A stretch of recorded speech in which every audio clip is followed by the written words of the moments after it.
नमस्ते बच्चों, आज अपन करेंगे 4.2 का चौथा सवाल। निम्नलिखित समीकरणों को हल कीजिए। देखो कल हमने चरों को पृथक करने वाले लिख के और हल किया था। आज हम डायरेक्ट भी हल करना सीखेंगे इनको कि कैसे हल किया जाता है। देखो समीकरण के अंदर जो चर होते हैं उनका मान निकालना होता है। आपको मैंने बताया था जिसमें बराबर का चिन्ह होता है वो आपके समीकरण कहलाती है।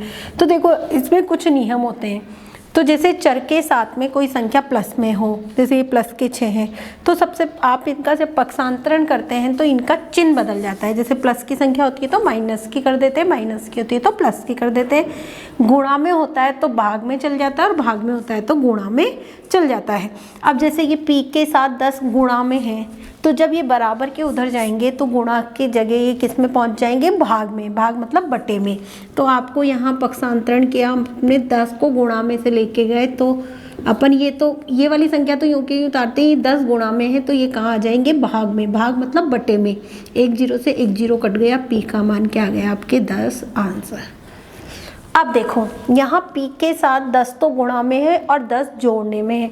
तो सबसे पहले 2 हैं तो मैंने आपको कल भी बताया था कि सबसे पहले अपन इसको हटाएंगे, प्लस के 10 को। तो यहाँ प्लस के 10 को हटाने के लिए आप इसका पक्षांतरण करेंगे।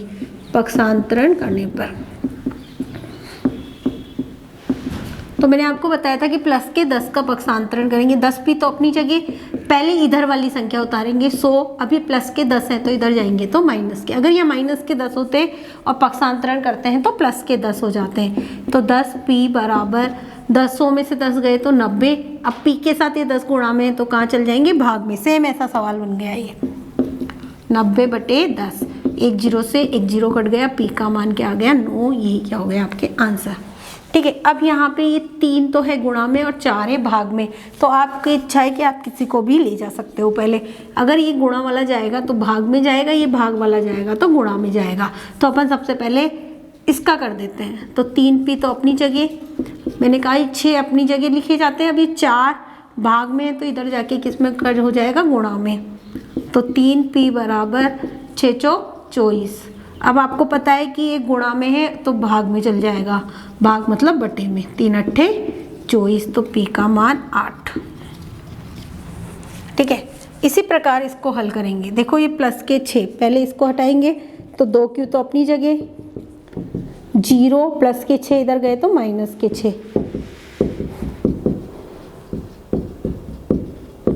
आपको पता है 0 - 6 का आंसर -6 आता है, क्योंकि 6 में से 0 गए तो 6 बड़ी संख्या माइनस की, इसलिए माइनस के। अब वही यहाँ गुणा में है तो ये इधर जाएगा तो किस में चल जाएगा, भाग में। क्या आएगा, -3। ये गुणा में इधर गया तो 2 का पहाड़ा बोले 6 में कितनी बार, 3 बार में, माइनस प्लस माइनस। यहाँ पे भी वही पक्षांतरण करेंगे। 2q तो अपनी जगह, ये 12, पहले इधर वाली संख्या उतारेंगे 12 प्लस के 6 उधर गए तो माइनस के 6। तो 2q बराबर 12 में से 6 गए तो 6। q का मान निकालेंगे, 6 में 2 का भाग दिया तो कितने आंसर आ गए, q बराबर 3 आंसर। ठीक है। तो आपके ये समीकरणों को हल करने का नियम है कि अगर कोई भी संख्या प्लस में होती है तो पक्षांतरण करते हैं तो माइनस में हो जाती है, और अगर माइनस में होती है तो प्लस में हो जाती है। गुणा में होती है तो भाग में चल जाती है, और भाग में होती है तो गुणा में। लेकिन जब एक साथ 2-2, 3-3 संख्या लगी जाती है, जैसे एक तो गुणा की लग रही है एक प्लस की, तो पहले प्लस माइनस वालों का पक्षांतरण करते हैं, बाद में गुणा और भाग वाले का करते हैं। अब हम करेंगे 4.3 का पहला सवाल।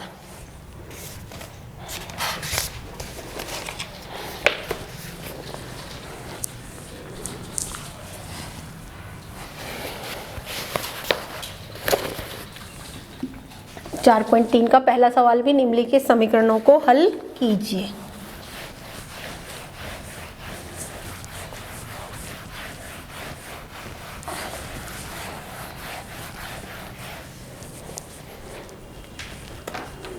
इसका पहला सवाल,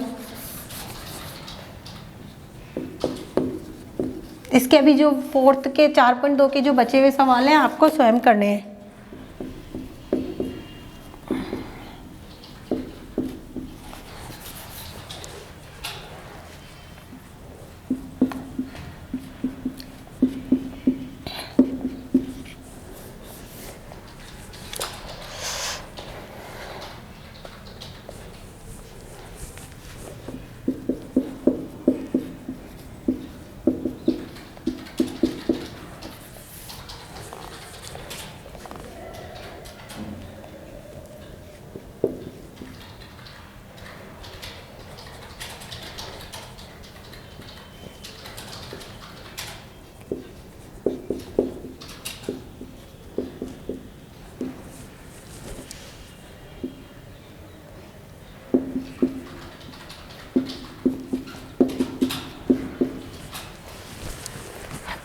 आपको ये सवाल करने हैं, इसके बचे हुए बाकी सवाल आपको स्वयं करने हैं, इसके अंदर भी जो बचेंगे। ठीक है, तो देखो सबसे पहले हम 2y, सबसे पहले मैंने कहा इधर की संख्या उतारेंगे और ये प्लस की संख्या है तो इधर जाएगी तो क्या हो जाएगी माइनस की, पक्षांतरण करने पर।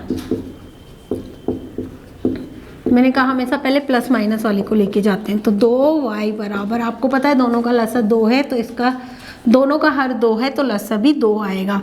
तो आपको पता है ऊपर वाला यूं का यूं आ जाएगा। 37 में से 5 गए तो 32/2। तो आपको पता है क्या आया, 2y बराबर 32 में 2 का भाग दिया तो क्या आया 16। ठीक है, अब आपको पता है कि यहाँ आपको y का मान निकालना है। तो आपको पता है 2 गुणा में तो कहाँ चल जाएंगे भाग में, 16 में 2 का भाग दिया तो क्या आंसर आ गए 8 आंसर। तो y का मान क्या आया यहाँ 8। इसको भी ऐसे ही हल करेंगे, a/5 तो अपनी जगह, पहले ये वाली संख्या अपनी जगह, प्लस के 2 इधर गए तो माइनस के 2 हो जाएंगे, माइनस के 3 हो जाएंगे। पक्षांतरण करेंगे अपन। आपको पता है कि प्लस माइनस होने पे हमेशा संख्या घटती है और चिन्ह बड़ी संख्या का लगाते हैं। तो 3 में से 2 गए तो क्या बचा 1, बड़ी संख्या किसकी माइनस की। तो अब आपको पता है ये भाग में है, इधर जाएगा तो गुणा में बदल जाएगा। पहले ये वाली संख्या लिखेंगे, ये गुणा और a बराबर -5 आंसर।